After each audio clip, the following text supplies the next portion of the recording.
بسم الله الرحمن الرحيم الحمد لله رب العالمين والصلاة والسلام على أشرف الأنبياء والمرسلين أما بعد أحبتي في الله السلام عليكم ورحمة الله وبركاته.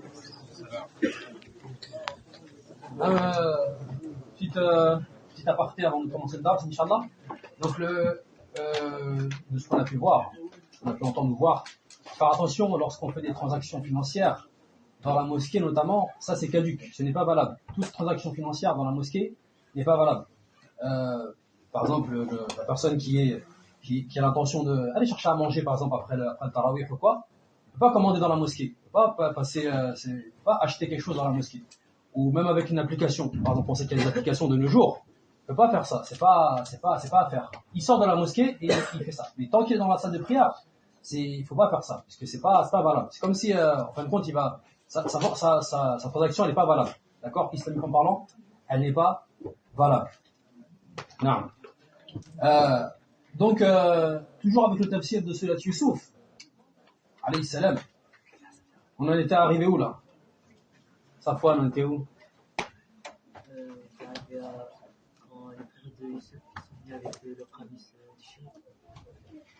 Oui, tout à fait. Donc quand les frères de Youssouf, alayhi salam, sont venus avec le qamis déchiré, la tunique de Youssouf, elle était déchirée, ils l'ont ramené à leur père, plein de sang. C'était quoi comme sang qu'ils avaient mis dessus? Oui. Pardon? Du mouton. Non, le sang du mouton, tout à fait. Mashallah. Donc le sang d'un agneau qu'ils avaient égorgé, et ils avaient mis le sang sur la tunique, ils avaient comme ça émaculé la tunique de sang, et ils sont venus avec à leur père. Comment leur père il a su que c'était un mensonge? Oui, dis-moi. Ah, c'était pas déchiré, hein? Moussa, c'est normal que la tunique elle n'était pas déchirée? Ouais. Pourquoi?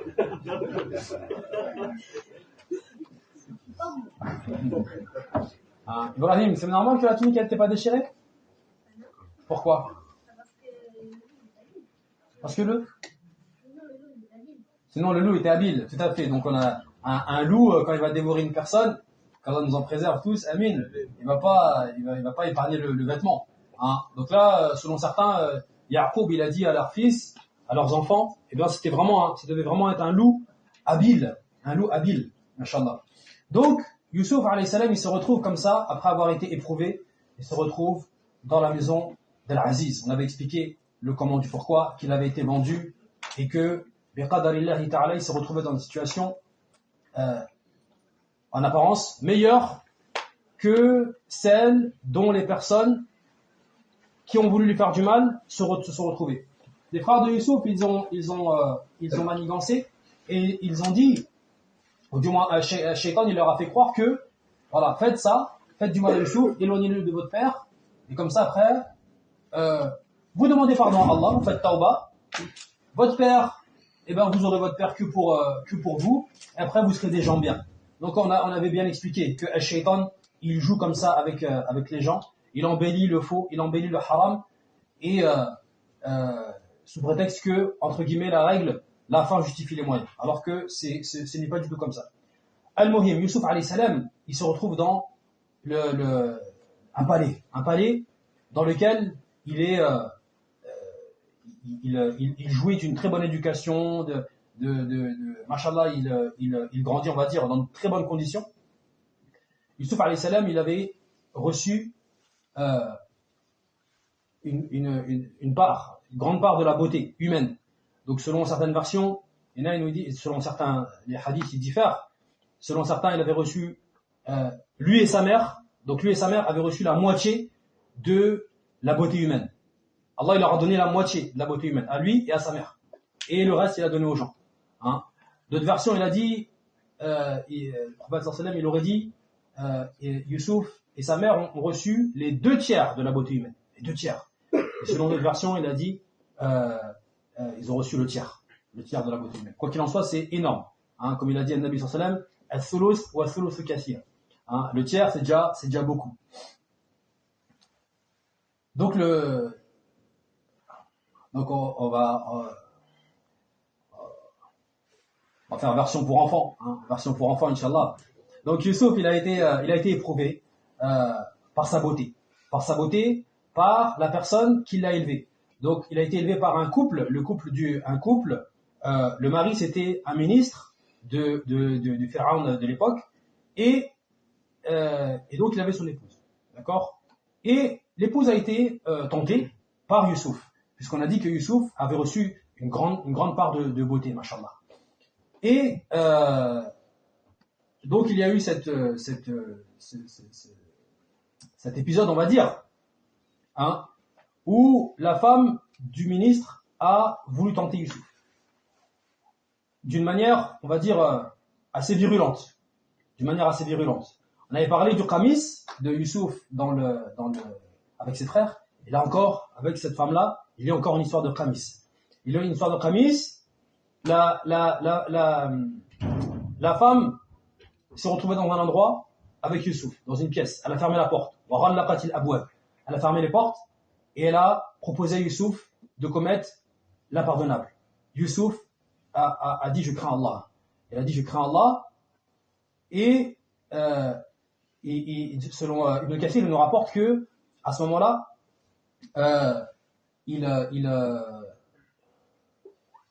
ou non, ça c'est après. Non, mais c'est après.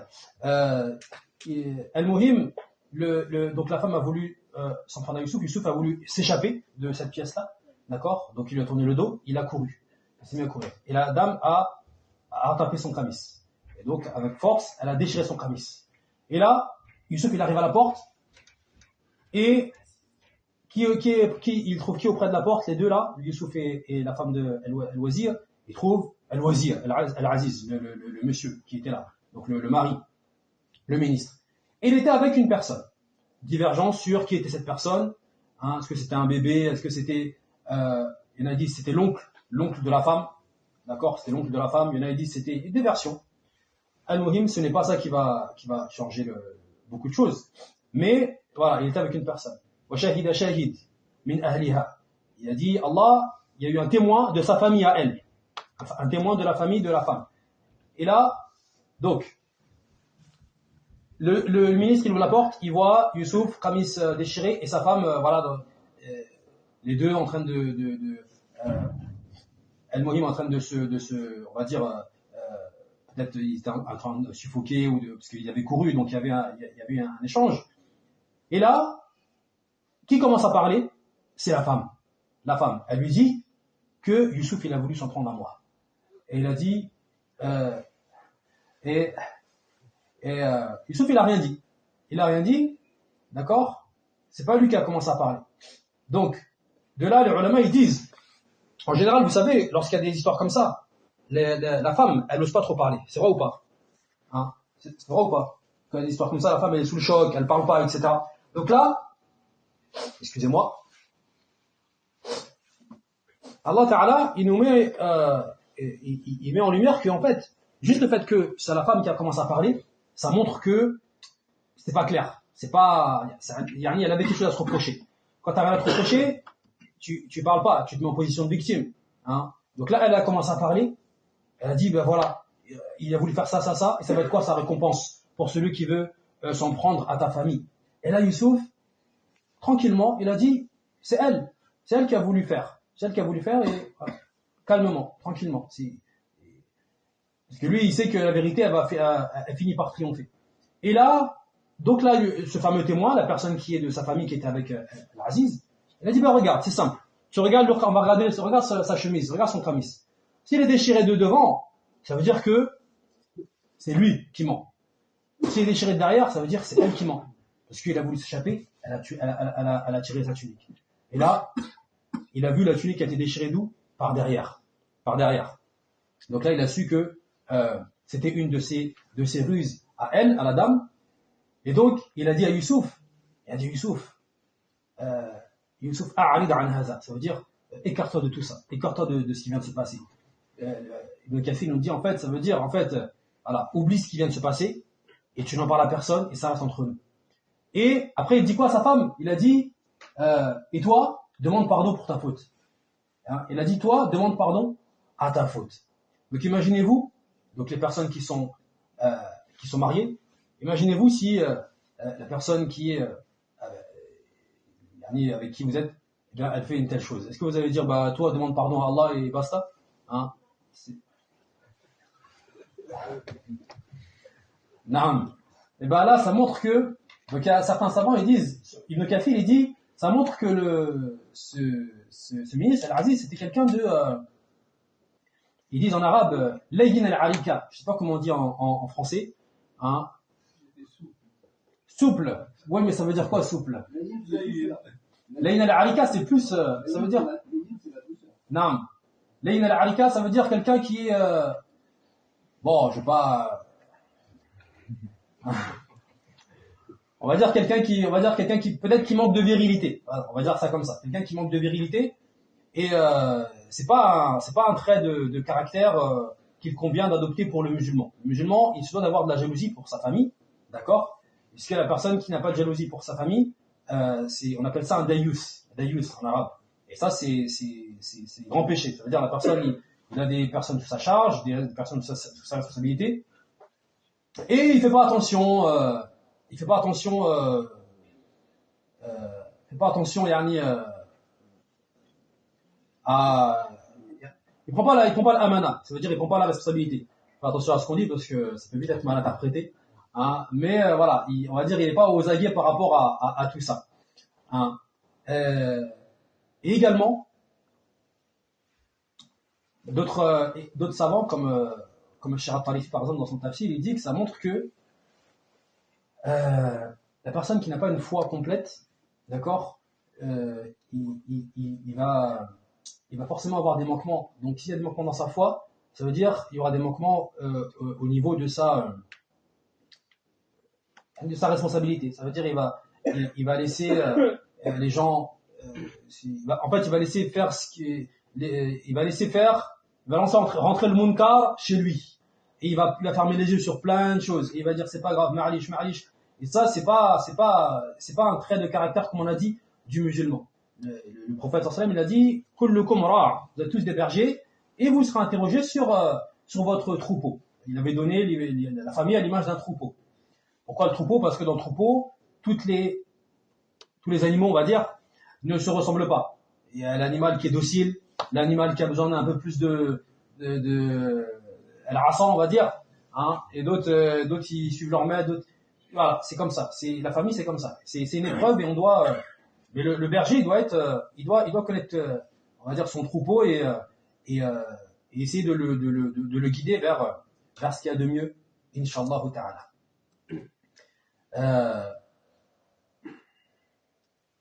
Non. Ensuite, donc là, il a dit à sa femme, bah, tu demandes pardon à ton erreur et voilà, c'est pas grave. En gros, pour lui, c'est comme s'il y avait rien eu, quoi. Ensuite, la rumeur a commencé à se répandre dans la ville que la femme d'Al-Aziz était éperdument amoureuse de Youssouf et qu'elle a essayé de le tenter, etc. Et que voilà. Donc, et là, la femme, quand elle a entendu ça, elle a dit, bah tiens, je vais les convoquer, je vais les appeler. Si elles me prennent pour une folle, eh ben, on va voir comment elles vont réagir. Je vais faire un petit stratagème. Les savants ils disent que, en fin de compte, on va revenir là-dessus après. Elle les convoque, elle les invite avec un repas, etc. Elle les met bien, etc. Et à la fin, ils te disent à la fin, au moment du dessert, elle leur a donné des fruits comme ça devant elle, avec des couteaux. Donc chacune avait un couteau pour couper les fruits.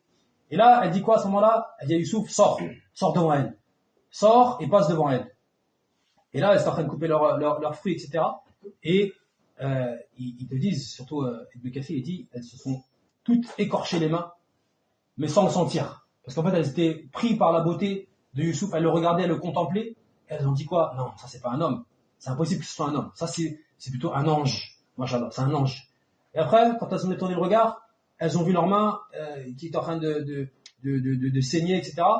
Et là, la femme d'Al-Aziz, elle a dit, bah, regardez, vous là, vous l'avez juste vu un instant, il est passé devant vous, regardez vos mains, ce que ça a fait à vos mains. Hein. Donc on sait bien quand on se coupe, ça laisse des cicatrices, ça laisse des traces. Donc là, il a dit, regarde, juste avec un regard, elle a dit, juste avec un instant, vous l'avez vu, et regardez, vos mains sont écorchées, vous saignez, et vous êtes marqué à vie. Et ben, comment vous allez me blâmer, moi, alors que je l'ai vu grandir, je suis H24 entre guillemets avec lui, je le vois tout le temps, donc vous allez me blâmer parce que j'ai été pris comme ça d'un désir pour lui, alors vous pouvez pas me blâmer. Vous pouvez pas me blâmer. Les ulama ils t'expliquent en fait que les femmes de la ville là, waqala niswatun fil madina, quand Allah il dit ça, en fait ça veut dire quand les femmes elles ont dit oui la femme d'Al-Aziz elle est éperdument amoureuse de Youssouf, etc. En fait c'est comme si elles ont fait exprès de faire ça, elles ont fait exprès de créer cette rumeur pour provoquer la dame et pouvoir accéder à Youssouf, pouvoir accéder pour le voir. Donc c'était une ruse également de leur part. Donc là, elle a dit, la dame, elle a dit, la femme de l'Aziz, elle a dit, ce jeune homme-là, je l'ai tenté. Donc moi, la femme de un tel, avec ma beauté, avec ma richesse, je l'ai tenté, et il se refusait à moi. Il se refusait à moi, et ben maintenant, si je vais le retenter, et s'il veut pas faire ce que je lui dis de faire, eh ben il va goûter, il va aller en prison. Il va aller en prison où il va subir un châtiment intense. Et là, Youssouf, il a dit, la prison, elle est préférable à moi, à ce qu'il me propose, par rapport à ce qu'il me propose. Les ulama ici, ils disent que quand Youssouf, alayhi salam, il s'est refusé à la dame 2 fois, donc une première fois déjà, plus une deuxième fois, ben en fin de compte, ça a rajouté de la beauté à Youssouf. Parce que Youssouf, il a reçu un tiers de la beauté humaine, 2 tiers ou la moitié.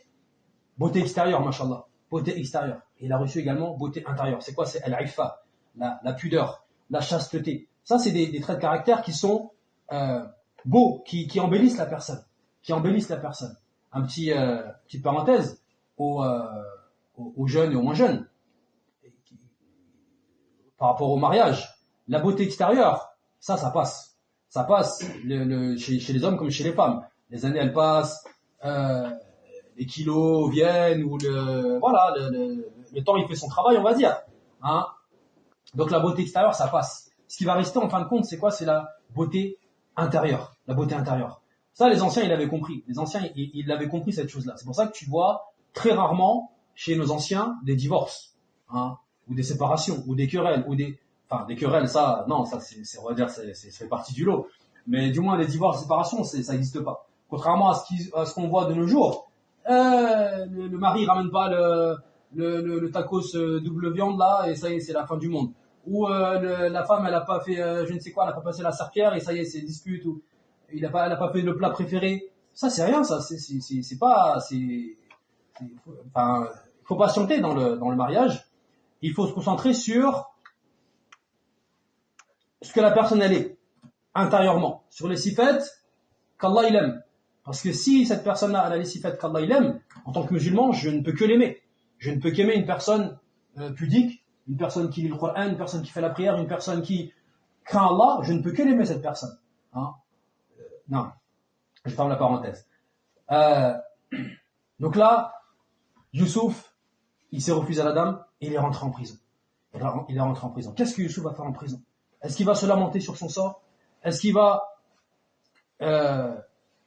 crier à la justice? Ou est-ce qu'il va... non, tout simplement, il patiente. Il patiente et rentre dans sa cellule ou dans l'endroit où il est enfermé, 2 jeunes hommes. 2 jeunes hommes, ils te disent... c'était des personnes, 2 jeunes qui travaillaient pour le roi d'Égypte qui était en pouvoir. L'un c'était un serveur qui servait à table le roi, et l'autre il faisait le pain. Il faisait le pain pour le roi. Ils ont été accusés les deux, selon Ibn Kathir, rahimahullah, ils ont été accusés de haute trahison. Ils ont essayé d'empoisonner. Ils ont été accusés d'avoir tenté d'empoisonner le roi. Donc c'est pour ça qu'ils sont rentrés en prison. Ils sont rentrés en prison, et Youssouf voit 2 jeunes hommes avec lui qui rentre en prison, et l'un d'eux fait un rêve. Il se voit en songe servir du vin, et l'autre se voit en songe avec des oiseaux qui viennent manger du pain au-dessus de sa tête. Donc, il avait un morceau de pain au-dessus de sa tête, et les oiseaux viennent manger. Donc les deux, ils ont demandé à Youssouf quelle est la signification de ce rêve. Pourquoi ils ont demandé à Youssouf? Parce qu'ils ont vu chez Youssouf des attributs, des qualités de piété et de bienfaisance. Ils ont dit Inna naraka min al-muhsinin. On te voit, on te pense parmi les bienfaisants. Donc c'est pour ça que on va te demander. On te demande c'est quoi l'interprétation de ce rêve. Petite parenthèse. Donc on a dit nous l'histoire de Youssouf. Le but c'est pas, enfin, c'est bien de savoir ce qui s'est passé, etc. Les détails. Mais moi, en tant que musulman, en tant que comment moi, Safwan, en troisième au collège Berthelot, je vais profiter de Surat Youssouf. Comment moi, Moussa, Moussa le fort, machallah, je vais profiter de Surat Youssouf, etc. Comment Omar il va essayer de profiter de Surat Youssouf. Comment on va calquer ce récit, ce merveilleux récit, dans notre quotidien à nous. Youssouf il rentre en prison, injustement. Donc, ça peut arriver que on rentre en prison, que le musulman se retrouve en prison. Malheureusement, les nôtres, à notre époque, c'est pas, trois quarts du temps, c'est pas injustement. D'accord? Maintenant, nous, le musulman, le croyant, se retrouve en prison. Qu'est-ce qu'il doit faire? Est-ce qu'il doit se lamenter? Est-ce qu'il doit créer l'injustice et dire que le système, etc., etc. Non, tout simplement, il doit comprendre avant tout que c'était son qada. D'accord? C'était son destin, pardon. C'était son destin qu'il rentre en prison. Injustement ou justement. Il a fait des bêtises, il a fait les causes, et voilà. Il y a eu des causes, d'accord? Il y a eu des causes. L'autre, il t'a balancé. L'autre, il a laissé traîner son téléphone. L'autre, la voisine, elle t'a vu, c'est des causes. Les causes, elles sont là. Mais le plus important, c'est que maintenant, la personne, elle se retrouve en prison. Donc, qu'est-ce qu'elle fait? Est-ce qu'elle va chercher à s'enfoncer dans son chemin, dans sa criminalité, dans son zone? En prison, elle fait quoi? Elle va se rapprocher des gros bonnets, des gros poissons, essayer de monter dans son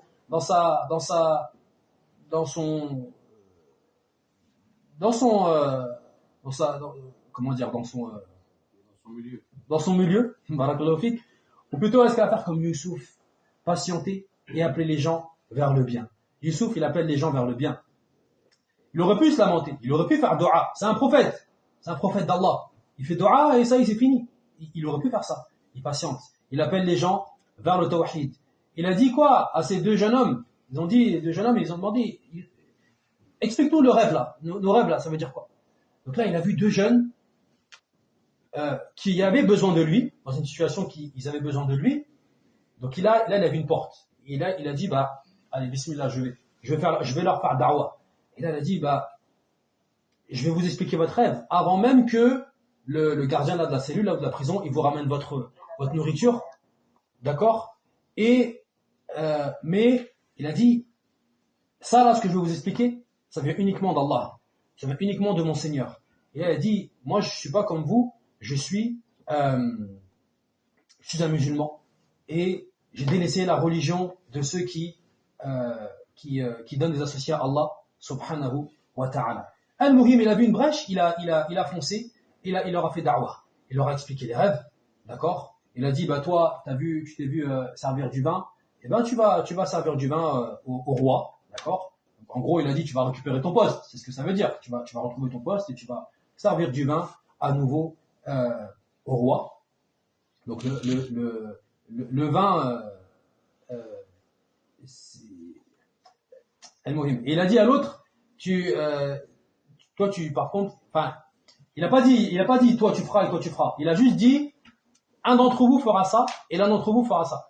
Parce que l'autre il a dit quoi? Il a dit le deuxième rêve, ça veut dire que la personne là qui a vu qui s'est vu avec un morceau de pain sur la tête, en vérité ça veut dire qu'il va être crucifié, il va se faire crucifier et les oiseaux vont venir manger à sa tête. Mais il n'a pas dit ce sera toi et ce sera toi. Il a juste expliqué les rêves. Il a juste expliqué les rêves pour pas que la personne, quand il entend le rêve, la personne qui va se faire crucifier, il soit pris de panique et il soit attristé. Et après ça, il a dit, Ibn Kathir, il a dit, Youssouf, il savait qui était le servant, qui allait retourner vers son roi. Il lui a dit comme ça en cachette, il lui a dit, quand tu retrouves ton roi là, ton maître, parle-lui de moi, parle-lui de l'histoire de Youssouf et demande-lui qu'est-ce qu'il en est des femmes qui se sont coupées les mains lors du repas auprès de la femme d'Al-Aziz. Non.